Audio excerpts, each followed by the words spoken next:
You know, I got this noise going through my head. You can't get in it, so you can't help me. You can't tell me what it is.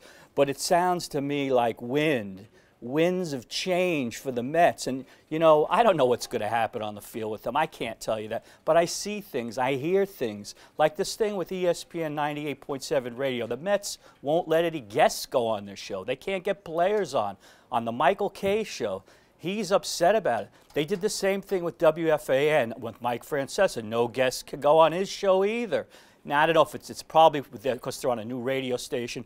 But here's the thing to me, the irony of all this. 3 years ago, these guys would never want any of these Mets on their show. They were terrible. They didn't want them on. They didn't want to interview these guys. They thought people were tuning out. So now they want them, and Kay especially. This guy's the television voice of the Yankees on Al Jazeera, the Yankee channel, and he wants Mets guys on now? You know, it's really interesting. I think these guys are on to something. They see the importance of the Mets. They're coming on. But like I said, I can't predict. I just hear things. You know, Dick Vitale, the ESPN college basketball analyst, he's a legend, right? He's been around for years. You know, PTP, all this stuff, all his sayings, whatever. Well, when they took him off the North Carolina Duke game a few weeks ago, there was this hue and cry. You would think that someone got killed over this because they put Jay Bilas on, who obviously is their #1 guy. Now, Jay Bilas, in my opinion, he's got the personality of a toothpick. But all the basketball guys, the hoop heads, love his technical analysis. So what happens now? Saturday night, UNC Duke playing again. I thought this Vitale thing had died down. I thought it was done. But there's this movement. Get him on the game. Take Bilas off. Put Vitale on. You know what I say? Baloney. There's more important things to worry about. But I will say this. I will tell you this. I'll let you know about this. The way I judge a college basketball analyst is the following. The last minute of a game lasts forever. All the timeouts, they say it's strategy, all the commercials. That's the key time, because if the guy can keep me awake, I'm into him. I love him. That's why I would go with Vitale, because at the end of the games, he's still screaming like a banshee. You're awake when he's on. Bilas is a little low-key. I'll take Vitale, but I won't start a movement with it. But I will say this one more thing about Vitale. He could have been a senator. He could have been Governor Vitale. Maybe they should make a movement for him to run for president. Forget about doing college basketball. Get into politics, Dick. I know you're a little old, but you still have time. Please do it. You know, you might have heard about Keith Olbermann. Have you heard about this? Did you read about this Keith Olbermann thing?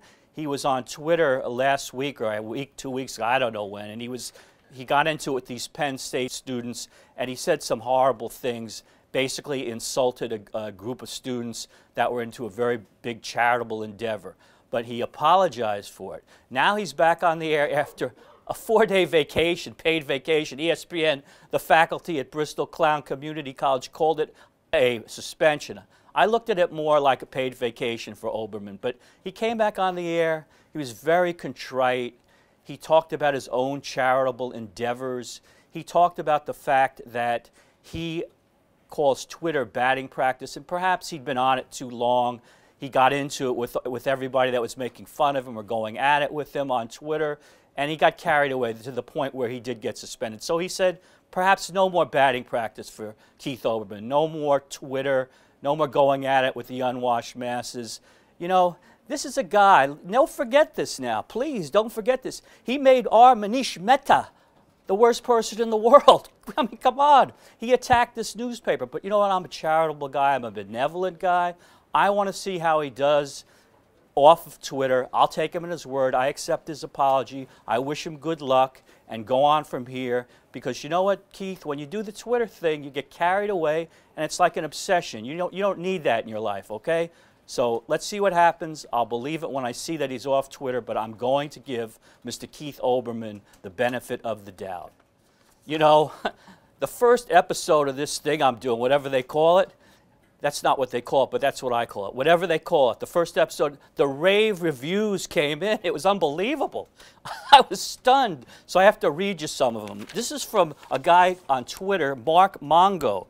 And he's quoting me. He says, he remembers the first episode. He says, he's quoting me when I said, I accept the mantle of Mr. Irrelevant. He follows up with a great point. How about just retire already, you hack? You know, maybe I should consider what he's saying. You know, I can't go on forever. Then we got someone who calls himself, he's called Ed Ock, IAC Jr. And he must have been responding to someone telling him to watch this video on, that we're doing here, this sting of ours. And he says, no thanks to this guy. He, meaning me, Bob Raceman, he's a fat scumbag. I'll watch it if he rips SNY shows or Kirk Hammett. Nice show. He's referring to my appearances probably on Daily News Live. What, you don't like it? You don't? Come on, it's a great show. Watch it. And then we got Eli's Elite, a guy by the name of Eli's Elite. And he says, he gives me some advice. He loves the show. Not really, I don't think he does love it, but he had responded. He said, seriously, go shovel somebody's sidewalk. Now that's not a bad idea. I could use the extra money. I might take him up on that. And finally, from our friend, Katie Nolan, she says, on responding to the show, she goes, looking good, Monopoly guy. I forgot the top hat. I'll see you next week. Get out of here.